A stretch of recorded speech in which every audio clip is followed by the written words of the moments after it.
did too, yeah.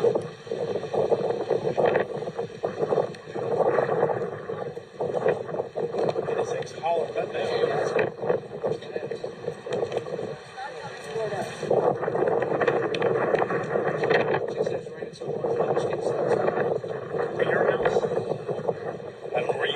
Weapons to Israel. CBS's Willie James Inman is in Washington with the latest. Willie, good evening. Good evening, Adriana. The Biden administration is moving forward with a sale of $106 million worth of tank shells to Israel, bypassing a congressional review process as calls grow for a ceasefire. Chants of free Palestine could be heard outside a Biden campaign fundraiser last night in Santa Monica, which the president attended. The U.S. flexed its veto power over a UN Security Council resolution for an immediate ceasefire.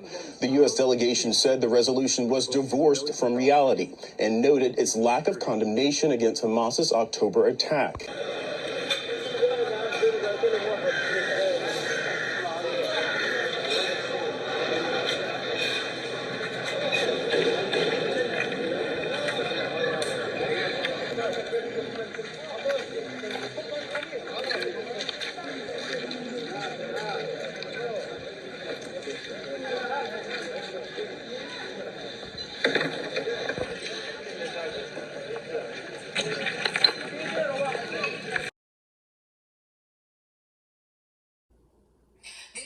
Dropped a bombshell revelation that the rest of the West is trying to ignore.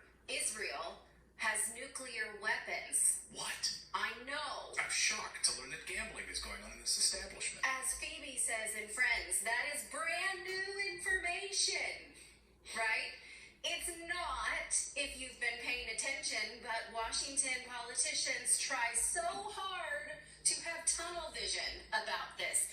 Now, what's worse, Israel's nuclear weapons storage, according to the Times, was hit on October 7th during the Hamas attack. So keep this in mind the next time the U.S. media runs its mouth freaking out about Iran and their nuclear weapons. Israel has nuclear weapons. We've known this for decades, and we pretend that we don't. Now, why is this worrying? Well, because if you've been following any news, really, you know that Israel is bombing the ever-loving hell out of Gaza in retaliation for the October 7 attacks, even though the international community is asking them to please tone it down on the killing of civilians and children. So given that Israel is not a world power that the U.S. can control, despite politicians pretending otherwise, is it time to acknowledge that Israel has a nuclear arsenal, and this is uncomfortable? And maybe we should talk about it, huh? No, you can't talk about it. Can't talk about it. Okay, because it's anti-Semitic to worry that a country at war has nuclear weapons now.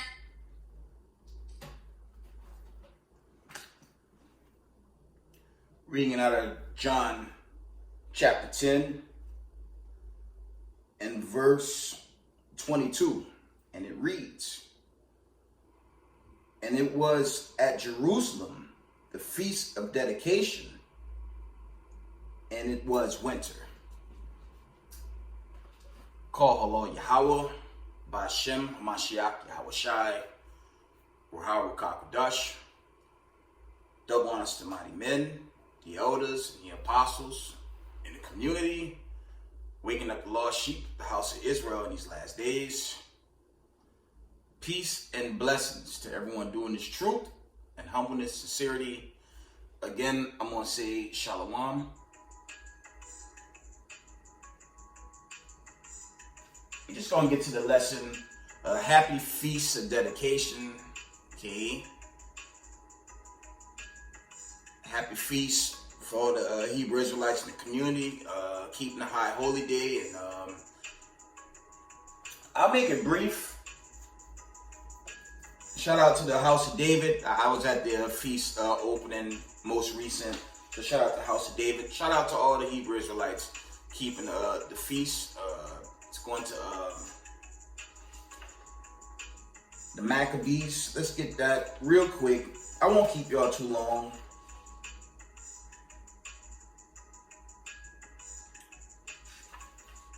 We're going to go into just a brief history of the the time of the Grecian captivity. Okay, this is dealing with Alexander the freak. There's nothing great about him. Okay, but this was, the start of racism, white supremacy on the planet Earth. Okay, this was its earliest beginnings, and it's historic. And the Sunday church don't really bring this out, but it's good to notice, especially if you're in the knowledge of the truth. Okay, you have to have this history, because if you don't, you're gonna get jammed up if you're just dealing with the 60 books. That's why it's good to have a KJV 1611 to have all 80 books, so you can have a good understanding of the captivities. Now, Daniel mentioned the Grecians, but in the 60 books you won't find that history. You're only going to find it in your 1611 KJV or a Catholic Bible that has all the 80 books. Okay? So let's get First Maccabees chapter 1 and verse 1. Try to run through it as fast as I can. Okay? It says, and it happened after that Alexander, son of Philip, the Macedonian, okay, Macedonia, that's roughly around the area of Albania. Okay, let me read on. From the top. And it happened after that Alexander, son of Philip, the Macedonian, who came out of the land of Chittim, had smitten Darius, the king of the Persians and Medes, that he reigned in his stead the first over Greece. Okay, and made many wars and won many strongholds and slew the kings of the earth and went through the ends of the earth and took spoils of many nations, so much that the earth was quiet before him. Whereupon he was exalted and his heart was lifted up. Okay, when you go into the history, this king only lived to like 32, 33, somewhere around that. He passed away. Let's read on. And he gathered a mighty strong host and ruled over countries and nations and kings who became tributaries unto him. And after these things, he fell sick and perceived that he should die. Now, when you go into it, and there's Hollywood films on that, they were deep into the ways of Sodom. They pushed that vibration, okay? Let's read on. Wherefore he called his servants such as were honorable, and had been brought up with him from his youth, and had parted his kingdom among them while he was yet alive. Okay, let's carry on. So Alexander reigned 12 years and then he died. So he didn't live a long time. Okay. We're going to read down. It says, and his servants bear rule every one in his place, and after his death, all put crowns upon themselves, so did their sons after them many years, and evils were multiplied in the earth. Okay, I mean, evil was already on the earth, but we're dealing with the rise of the Dukes of Edom in its earliest estate. Okay.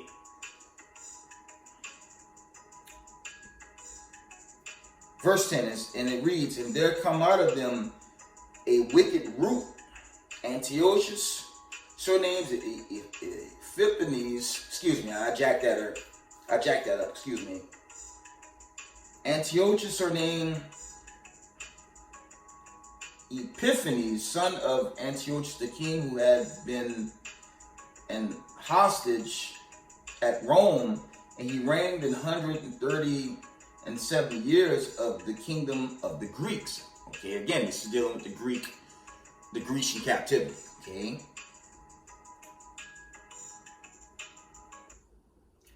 and Israel, being in subjection without a ruler, of course, two parts of our people, that spirit always dwelled among us. And that's going to happen in these latter days, going into this judgment as well. Okay, check this. It reads, it says, in those days went there out of Israel wicked men who persuaded many, saying, let us go and make a covenant with the heathen that are round about us, for since we departed from them, we have had much sorrow. Yeah, you know, you always have the buster mind sell out Jake. You read Exodus, there's an account when Moses slew an Egyptian, and he had to sell out wicked Negroes, run to Pharaoh. Okay, and that's going to happen in these latter days, right here, with the Hebrew Israelite community. You got sellouts in that, man. Okay. That's unfortunate, but it's just going to be that way until Yahweh, Bashim Mashiach, Yahweh Shai, come get us out of this sick place. Okay. Let's read on. We're going to jump down. Let's read. We're going to read now. It says, verse 12. So this device pleased them well. Then certain of the people were so forward hearing that they went to the king, who gave them license to do after the ordinances of the heathen. Okay. They were taking on the customs of the Grecians, right? See if I can jump down a few. I don't want to make it too long. One moment, family.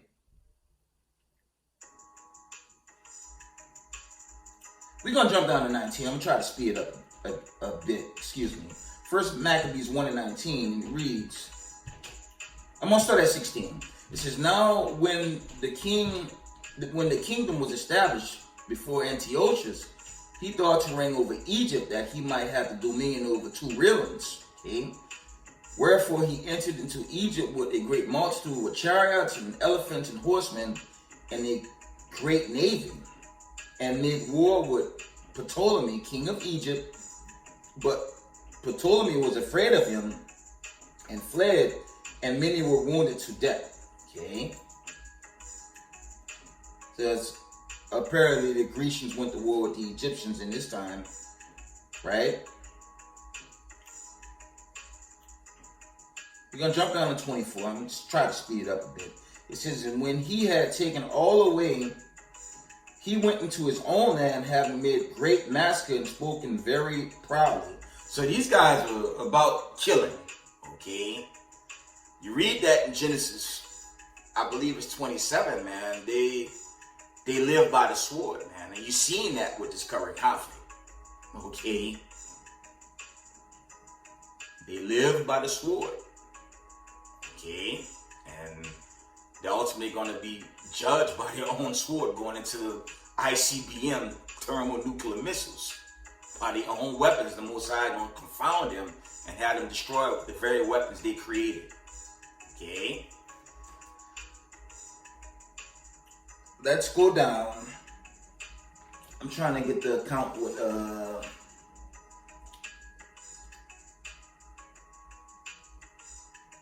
I'm trying to find Matthias, okay, because you had the idiot. Okay, we coming off that wicked feast day, Thanksgiving, and you had the Israelite family. A lot of brothers been talking about this. I'm gonna surface it for a few. You had, those were agents, man. You gotta be an agent to ignore basic Levitical law, to ignore Isaiah 66. There are whole breakdowns about us not,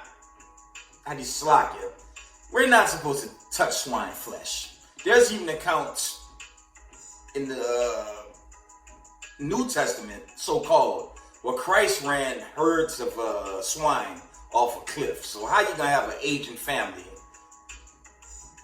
An agent family work under the name of Yahushua, which they weren't. They was not working under Yahushua. Those were agents. And try to make an excuse to celebrate Thanksgiving and had nothing but swine in the video. Big pans of it too. Okay. When you go into the Levitical laws, it goes into that. We're not to touch swine's flesh, ever. Let's read on. Okay, we're gonna deal with Matthias. Okay, we're gonna start at First Maccabees chapter 2. We're gonna start at 1. I'm gonna try to jump around some precepts. It says, in those days arose Matthias, the son of the son from the top. Excuse me, family, from the top. In those days arose Matthias, the son of John, the son of Simeon, and priest of son of Joram, from Jerusalem, and dwelt in Modin. And he had 5 sons: Jonan called Cadus, Simon called Desai, Judas was called Maccabeus, Eleazar called Avron, and Jonathan, whose surname was Aphis. Okay. And when he saw the blasphemies that were committed in Judah and Jerusalem, he said, woe is me, wherefore was I born to see this misery of my people and of the holy city, and to dwell there when it was delivered into the hand of the enemy, and the sanctuary into the hand of strangers. That gashes God's dealing with all nations, man. Okay, when you go into Matthias, you know, he led a revolt against these Grecians, these racism, white supremacy in his earliest days. Let's carry on. Okay.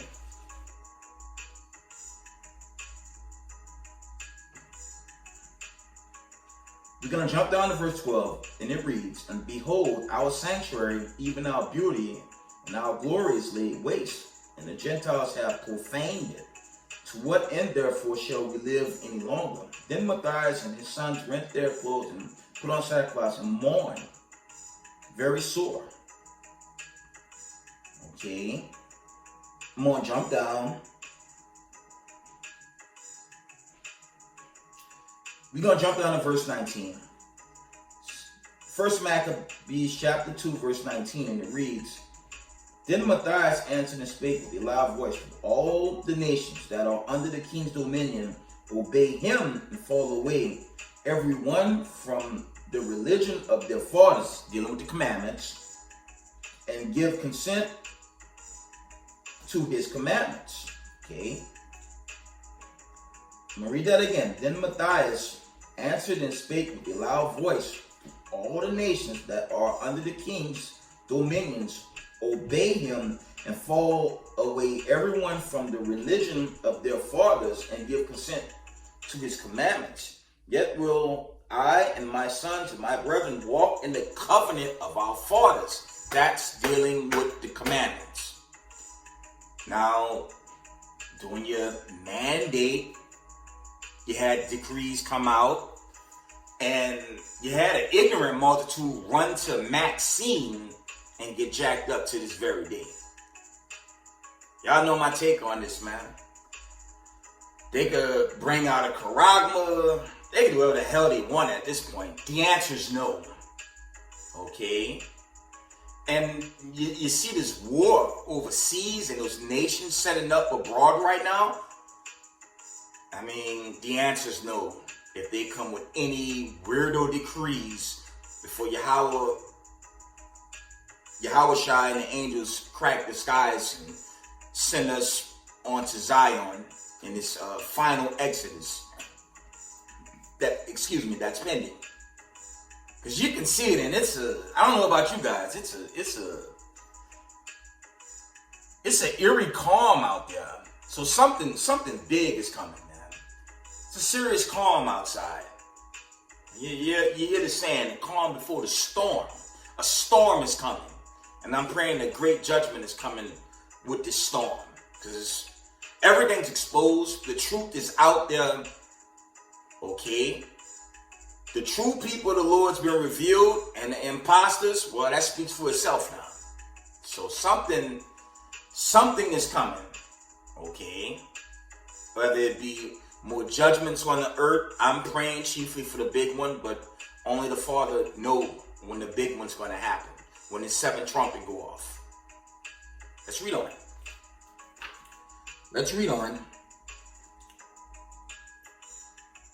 We're going to read we're going to jump down.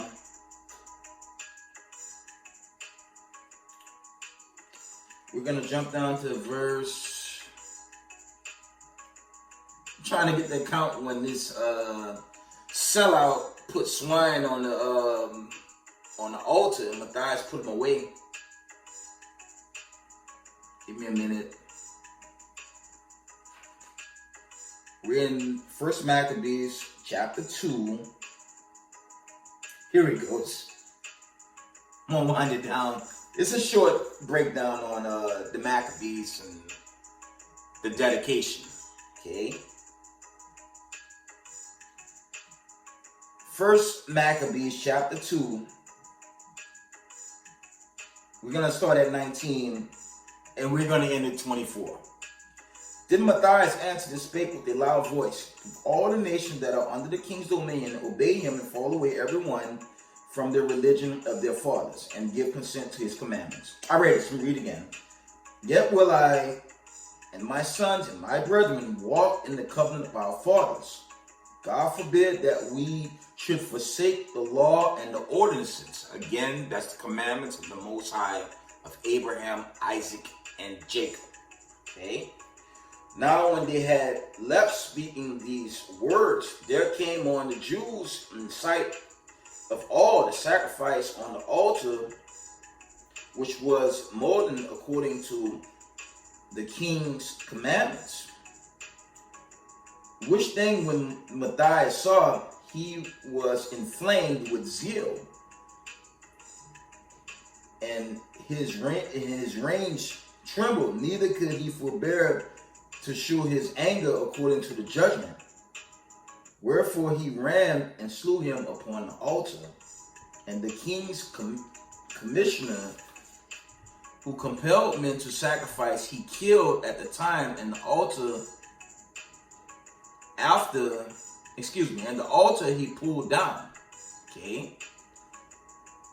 Thus dealt he zealously for the law of God, dealing with the God of Abraham, Isaac, and Jacob, like as things did unto Zambri, the son of Salom.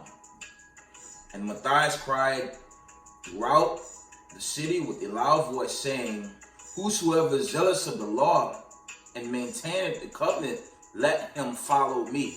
And that's beautiful, because Matthias was a true warrior of the Most High, and that's how we have to be in these last days. You have to be content, because if you're content with voting Democrat, Republic, I mean, it's pretty foolish. The Most High is setting the stage to burn America down to its foundation. This place is going to get whacked suddenly. So we have to have the spirit. Let me read that again. We're going to wind it down. 1 Maccabees chapter 2 and verse 27. Read that again. It says, and Matthias cried throughout the city with a loud voice, saying, whosoever is zealous of the law and maintain the covenant, let him follow me. Okay. So he and his sons fled into the mountains and left all that ever they had in the city. Yet many that sought after justice and judgment went down into the wilderness to dwell there. Okay, so this was a righteous man of the Lord, man. Okay.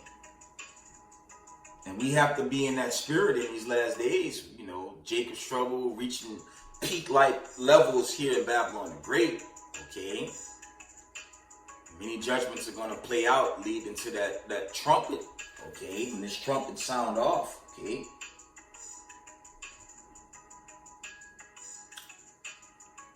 Let's see if there's any more. We're going to go to 1 Maccabees chapter 2.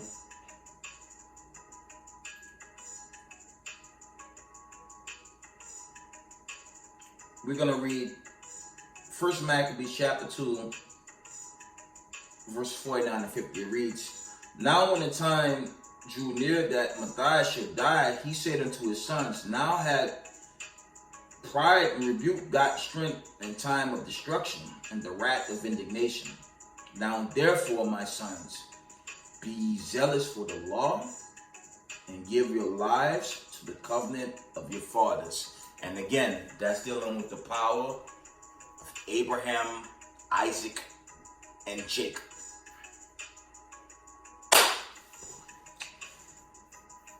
And with that, give all praise, honor, and glory to the Most High Power of Israel, Yahweh, Ba'ashem Mashiach Yahweh Shai. Double honors to the mighty men, the elders, and the apostles in the community, waking up the lost sheep, the house of Israel in these last days. Peace and blessings to everyone doing this truth and humbleness and sincerity. Israel, I love y'all. We got next. Shalom.